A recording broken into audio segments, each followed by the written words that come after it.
It is officially early o'clock in the morning. I have a 10-hour drive ahead of me, and I want to talk to you about some of the secrets of motivation that I've learned over the years. So let's go. There are 3 details about motivation that really, really matter, which the first one is you can't motivate anybody.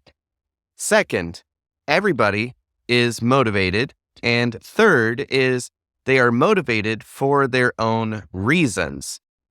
That insight will serve you incredibly well over the rest of your career. And then the next question is always, well, if they are motivated for their own reasons, what are those reasons? Well, that's what makes it difficult to motivate somebody, is to take the time to understand what makes them tick, why they do what it is that they do, what it is that they are hoping to accomplish. And then the trick is to help them understand that helping you in your business, in your mission, and whatever it is that you are helping them align with, you help them understand that the best way for them to get what they want is to help you accomplish your mission, your goal, everything that you are working towards. So there are some very fundamental reasons why people are motivated in doing what it is that they do. And that's what I want to outline right now. Pit stop number 2, it is windy as all get out. So no beautiful outdoor shot here. Basically, if you have ever heard of Maslow's hierarchy of needs, you've pretty much figured out what people need to be motivated. At the lowest level are your needs. Sometimes I've done shows that I didn't really want to do because I had bills to pay. If you've ever heard that the show must go on, it's not because showbiz is so noble, it's because bills are still due whether or not you get paid for the show. Another motivator is autonomy, control over your time. Now, this can be a tricky one because the people who value autonomy the most are probably the least likely to be an employee. Somebody who wants the stability of the job is typically willing to compromise on their autonomy in order to pay their bills. So if you've got somebody who values control of their time and being able to do things their way while still being an employee, that is a very valuable distinction to make. Another way that people feel motivated to do what they do is mastery. Just being the world's best at what they do is enough to keep them going. One of my first jobs was as a server at a steakhouse, and one of the dishwashers said, if I'm going to be a dishwasher, I'm going to be the world's best dishwasher.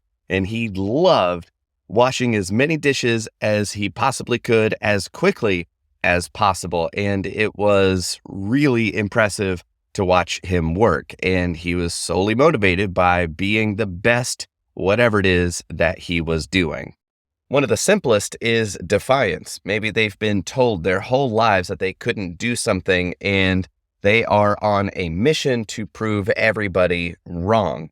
And this is a very powerful motivator. It's very simple to leverage, saying, oh, I don't think you can do this. Just like Peter Rabbit said, don't throw me in that briar patch, and then got thrown into the briar patch, which is exactly where he wanted to be. It's fairly easy to leverage somebody who's motivated by defiance. This next one is really common in the world of sales, and that is competition. I am driven to do what I do, and then I'm going to do it even better just to beat those other guys. Salespeople tend to be inherently competitive, which is why having all the sales numbers for all the team visible to everybody all the time is a fantastic way to foster that interdepartmental competition and to get the highest level performance out of your sales team. Some folks are motivated by certainty. They want to be able to nail down exactly where they will be, what they're doing 10 years from now. They want that stability. They don't want any kind of chaos in their life. They want absolute order and organization in their life. And that kind of certainty is highly, highly valuable to them. So if they want dependable results and a dependable future, if you can provide that for them, you'll get their buy-in. Some people want to be validated and reaffirmed. They want to have meaning. I want to make an impact on the world. So the jobs that they take, the things that they do, have to be connected to a bigger mission of making the world a better place, improving people's lives, and really at heart, your work really should make the world a better place. It's the people that make that the top priority that are relatively simple way to motivate by connecting their day-to-day work with the bigger picture, long-term meaning and value. That's how you can motivate those folks. And I've saved the most powerful one for the end, which is fear. Fear motivates most people most powerfully.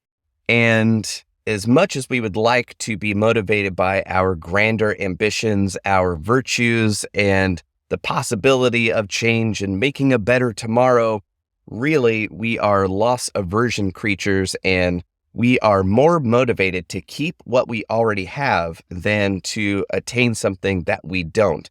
And to put that into dollar terms, it's kind of like losing $1 feels about like winning $4. And the way that I came up with that math is that we basically have 4 aversion-oriented emotions, fear, disgust, that kind of thing, and then 1 positive, which is happy. So we're kind of biologically wired at a 4-to-1 ratio to avoid certain things versus being attracted to the one direction. And we'll dive into that here next. But basically, fear, listen for that. And you'll hear most people talking about fear as the main reason why they're doing something or not. I'm afraid that this will happen. I'm afraid that that will happen. I'm afraid that people will laugh at me. I'm afraid she'll say no. I'm afraid that that's at the root of most people's decision making is what is the most scary, then I will not do that. So they are going to move away from whatever they're afraid of happening. And that is the most common motivator of most people. Now I'm a couple hours outside of St. Louis, and now I want to talk to you about what helps make somebody change that leads to that motivation. And it's very simple. Is it the environment? Does something change in their life and their situation? Or does it come from the inside? Do they decide that I would like things to be different? The second dimension is, do you want to move towards what you do want, or are you moving away from what you don't want? The things that are most powerful to motivate somebody is moving towards what they do want on their own. This is what they've decided to. This is what they are working towards to accomplish or attain or have something kind of in that direction. The least effective is a negative from the environment. Say a house burns down, or a relationship ends, or just any kind of situation externally that drives change. Because most of our external circumstances, given enough time, are the result of the internal choices that we've made. So, most powerful is internal positive, least effective is external negative. Then you've got the internal negative and external positive. Say, oh, I want to give you a raise. That's a change in their environment, in their situation, but it may not be something that lights them up. They might want something more meaningful, something that helps them feel like they're contributing to a larger goal or to change the world for the better, and changing their own circumstance isn't something that they're interested in.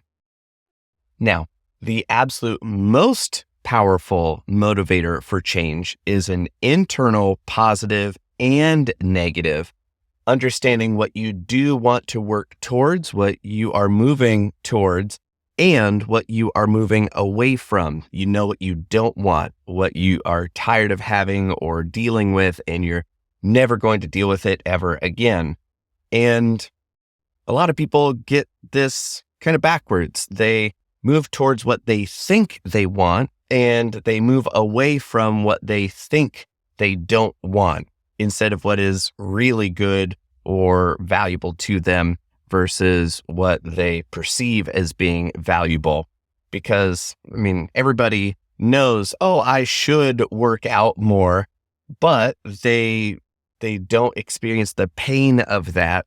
So they don't move in the direction of working out. Instead, they move in the direction of a more comfortable existence.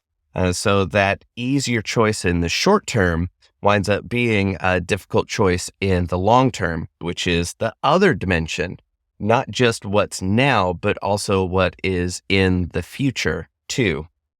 So internal, external, positive, negative, now and in the future.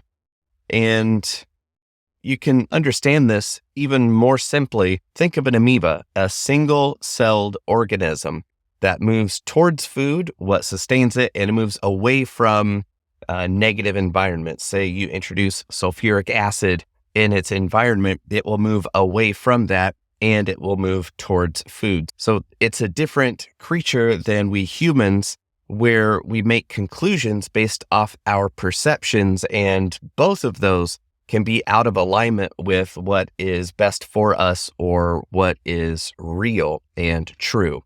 This is why it is so difficult to motivate people, is the various dimensions that we're dealing with, the varying priorities of what each person cares about, and the difficulty in helping them understand that working in alignment with our goals and our mission for ourselves and the business can be so difficult to get others to join our cause. So one of the most effective ways is to have a project or a business that is big enough, doing enough, that it has space for different people's different goals and motivations that can fulfill multiple dimensions of motivation and meaning. If you solve that, then you've got something that is big enough for hundreds, if not thousands of people to get behind. And that's a really good indicator that you are going to be successful. So hopefully that helps you understand motivation. If you would like to understand more about business and sales and negotiation and applied psychology in life and business, I would suggest that you check out this video or subscribe to the channel so that you don't miss any more videos like this. And as always, I like to say, if you can change your mind, you can change your life.